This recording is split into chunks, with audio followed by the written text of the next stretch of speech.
Hello, I'm Rob Messervey, and I am the co-owner of Native Plants in Claremont with my wife Karen, and I'm pleased to talk to you this morning about seed orchards. At Native Plants in Claremont, we've had, since really our inception, gardens with native plants for demonstration purposes and educational purposes, but more recently we have moved to establishing what's now termed more so seed orchards.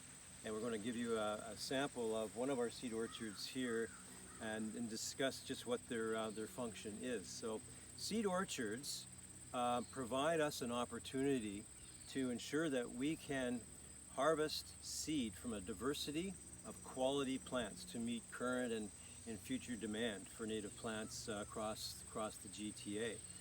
So around our property and around our retail area, we've continued to establish seed gardens in the form of orchards, and the difference being that a seed orchard more is a collection of plants by species. And here you can see some samples of our species in this particular seed orchard. We have nodding onion, we have prairie smoke, sweet oxeye. Over here we have an example of one of our grasses, little blue stem, Joe piewheat, Virginia mountain mint, obedient plants, and boneset. So in a small area, we have a tremendous diversity, but also a volume of seed that's really going to be helpful for us to meet demand. Now, what's really important about seed orchard and seed collection is that there's a growing demand of different species, and we're trying to anticipate that and be supportive in terms of providing supply across the broader Toronto area and other parts of Ontario. The seed orchard program is now being facilitated at various levels of government too, by the federal government through the Canadian Wildlife Federation, at the Ontario level through Carolinian Canada, also at the municipal level through a Toronto seed strategy. And we and other growers are part of those discussions. It's about sustainability into the future.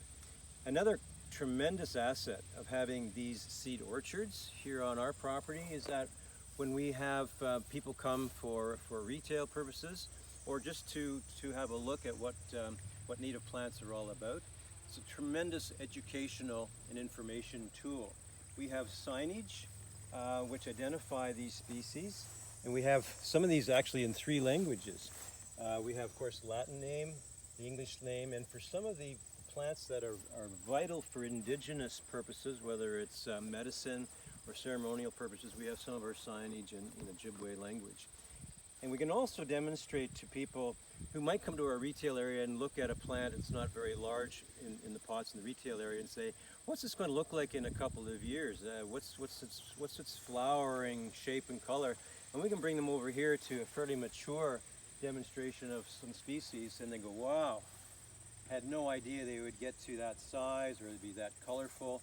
And it shows structure, and it's really educational for individuals. And if we have tours here with horticultural groups or staff from municipalities or conservation authorities, it's a great opportunity to educate.